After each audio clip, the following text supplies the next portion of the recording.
என் இனிய நல் உறவின் உறவுகளே, தூய ஆவியானவர் நம்மோடு இணைந்து செயல்படும்போது நமக்கு வெற்றியே. இன்று 3/9/25 இருக்கின்றோம். அன்னையோடு இணைந்து நமக்காக பரிந்துரைத்து நம் தேவைகளை பெற்று தருகின்றார் இறைவன் இயேசுவிடமிருந்து. நாம் இன்று தியானிப்பது பரிவு. நம்முன் யாராவது துன்ப துயரத்தோடு இருந்தால் கேவலமாக நினைப்பதை நிறுத்தி பரிவு அல்ல, அவரோடு இணைந்து துன்பப்படுதலே பரிவு.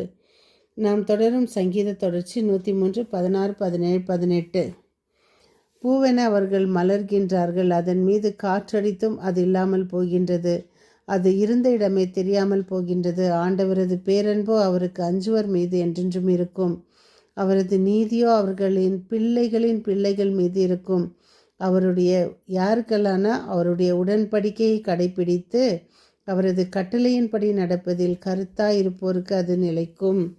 யார் அவருடைய கவனன்ட் மற்றும் அவருடைய கட்டளைகளை கடைபிடிக்கிறார்களோ அவங்களுக்கு மட்டும் அவருடைய அன்பும் பேரன்பும் பிள்ளைகள் மீது இருக்குமாம்.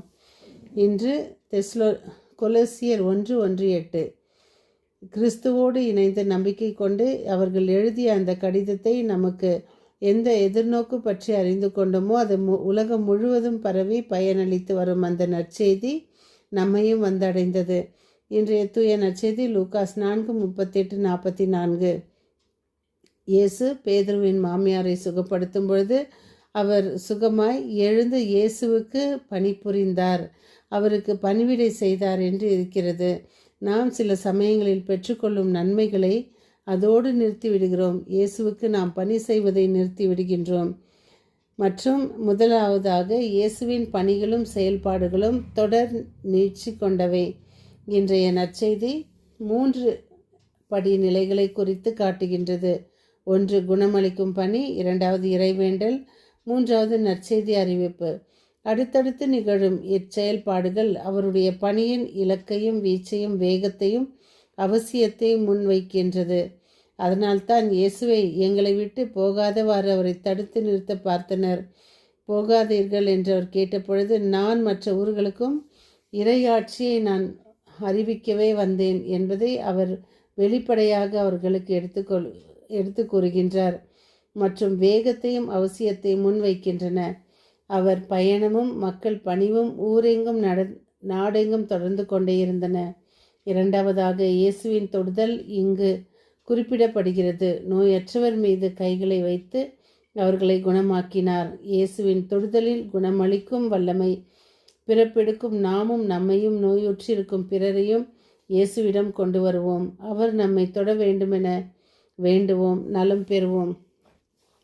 யாராவது நம்ம குழந்தைங்களுக்கோ நமக்கு உடல் நலம் சுகமில்லை என்றால், நீ இங்கே போய் தாய்த்த கட்டு, அங்கே போ அந்த கருப்பு கயிறு கட்டு என்பதை நிறுத்தி இயேசுவிடம் போங்கள், குணமளிப்பார். இயேசுவிடம் போங்கள், குணமளிக்கும் இறைவன் நம்மோடு இருக்கின்றார் என்பதை நாம் முடிந்த அளவு மற்றவர்களுக்கு எடுத்து சொல்வது நம் ஒவ்வொருவருடைய கடமை.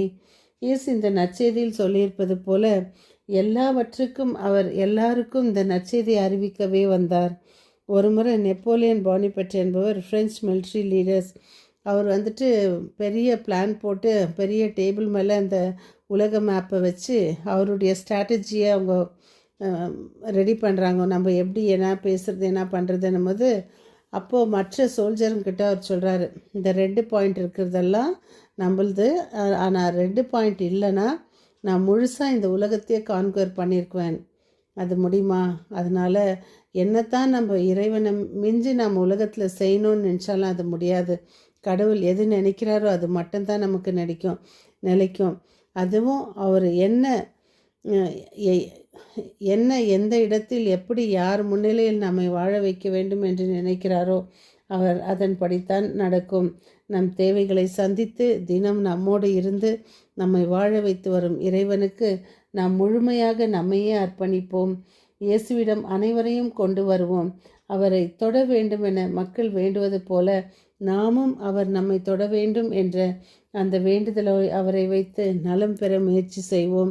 ஒவ்வொரு நாளும் அதிகாலை வேளை நம்மை தட்டி எழுப்பி புதுக்கிருபை தந்து நம்மை வாழ வைத்து நம்மை வழிநடத்தும் இறைவனுக்கு நாம் நம்மை அர்ப்பணிப்பதில் நம்மை முழுமையாக்குவோம். பிறரோடு இணைந்து நாம் தவறான பாதைகளில் செல்லாமல் நாம் முழுமையாக இறைவனுக்கு அவர் நம் குற்றங்களை எல்லாம் எப்படி மன்னிக்கின்றாரோ, நம் நோய்களை எப்படி குணமாக்குகின்றாரோ, அதனால் நம் குற்றங்களை இறைவனிடம் ஒப்பு கொடுத்து நாம் கன்ஃபெஷன் பண்ணி முழு இதயத்தோடு முழு ஆன்மாவோடும் முழு உள்ளத்தோடும் ஆண்டவரை நேசித்து அவரது பேரன்பு அவருக்கு அஞ்சு வருவது என்றென்றும் இருக்கும் என்றதை நாம் உணர்ந்து அவரோடு என்றும் வாழ முயற்சி செய்வோம். மீண்டும் சந்திக்கும் வரை உங்கள் அன்பு தோழி.